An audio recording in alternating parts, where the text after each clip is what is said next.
Missile ശേഷി തകർത്തും നാവികസേനയെ തളർത്തിയും പ്രാദേശിക സഖ്യകക്ഷികൾ വഴിയുള്ള സ്വാധീനം കുറച്ചും ഇറാനെ ദുർബലപ്പെടുത്തുന്നത് മിഡിൽ ഈസ്റ്റിനെ സുരക്ഷിതമാക്കുമെന്നാണ് അമേരിക്കയുടെയും ഇസ്രായേലിന്റെയും സൈനിക നീക്കങ്ങളെ പിന്തുണക്കുന്നവരുടെ വാദം. വാസ്തവത്തിൽ മിഡിൽ ഈസ്റ്റിലെ ഏറ്റവും വലുതും തന്ത്രപ്രധാനവുമായ ഒരു രാജ്യത്തെ അസ്ഥിരപ്പെടുത്തുന്നത് നിലവിലുള്ളതിനേക്കാൾ അപകടകരമായ സാഹചര്യങ്ങളാണ് ഉണ്ടാക്കുക. ആദ്യത്തെ പ്രധാന അപകടം ആഭ്യന്തര വിഘടനമാണ്. കുർദൂസ്, അസേറികൾ, ബലൂജികൾ തുടങ്ങി ഒട്ടനവധി വംശീയ വിഭാഗങ്ങളുള്ള രാജ്യമാണ് ഇറാൻ. ഇതിൽ പല വിഭാഗങ്ങൾക്കും രാഷ്ട്രീയ സംഘർഷങ്ങളുടെയോ കലാപങ്ങളുടെയോ ചരിത്രവുമുണ്ട്. ശക്തമായ ഭരണകൂടമാണ് ഈ വംശീയ വിള്ളലുകളെ ഒരു പരിധിവരെ നിയന്ത്രിച്ചു നിർത്തുന്നത്.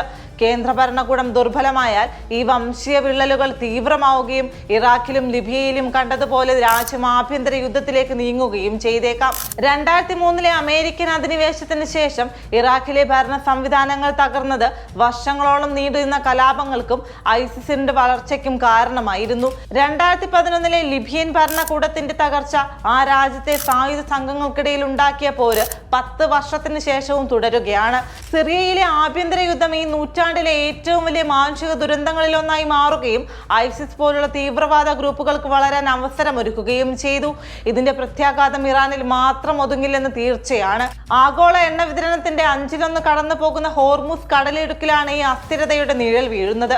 അവിടെ ഉണ്ടാകുന്ന ഏത് തടസ്സവും ലോകവ്യാപകമായ ഊർജ്ജ പ്രതിസന്ധിക്കും എണ്ണവില വർധനവിനും കാരണമാകും. ഭരണമാറ്റം എപ്പോഴും സുഗമമായിരിക്കില്ല. നിലവിലെ ഭരണകൂടം വീണാൽ കൂടുതൽ സൈനികവത്കരിക്കപ്പെട്ട IRGC പോലെയുള്ള വിഭാഗങ്ങൾ അധികാരം കൈപ്പിടിയിൽ ഒതുക്കാനാകും.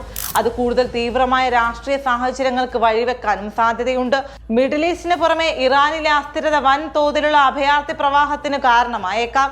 നിലവിൽ തന്നെ അയൽ രാജ്യങ്ങളിൽ നിന്നുള്ള, പ്രത്യേകിച്ച് അഫ്ഗാനിസ്ഥാനിൽ നിന്നുള്ള ദശലക്ഷക്കണക്കിന് അഭയാർത്ഥികൾക്ക് ഇറാൻ അഭയം നൽകുന്നുണ്ട്. ഇറാനകത്ത് ഒരു ആഭ്യന്തര സംഘർഷം പൊട്ടിപ്പുറപ്പെട്ടാൽ 9 കോടിയിലധികം വരുന്ന ഇറാന്റെ ജനസംഖ്യയിൽ ഒരു ചെറിയ വിഭാഗം പോലും അഭയം തേടി പുറത്തു പോയാൽ അത് സമീപകാലത്തെ മിഡിൽ ഈസ്റ്റ് പ്രതിസന്ധികളിൽ കണ്ടതിനേക്കാൾ വലിയ കുടിയേറ്റ പ്രവാഹത്തിന് കാരണമാകും. അസ്ഥിരത കാരണം ലക്ഷക്കണക്കിന് ജനങ്ങൾ പലായനം ചെയ്യുന്നത് യൂറോപ്പിനെയും അമേരിക്കയുടെ സഖ്യകക്ഷികളെയും കടുത്ത കുടിയേറ്റ പ്രതിസന്ധിയിലാക്കും. ഇറാഖിന്റെയും സിറിയയുടെയും ചരിത്രം നൽകുന്ന പാഠം വ്യക്തമാണ്. ഒരു രാജ്യത്തെ തകർക്കുന്നത് ഭീഷണികളെ ഇല്ലാതാക്കുന്നില്ല, പകരം പുതിയതും കൂടുതൽ അപകടകരവുമായ പ്രതിസന്ധികൾ സൃഷ്ടിക്കുകയാണ് ചെയ്യുന്നത്.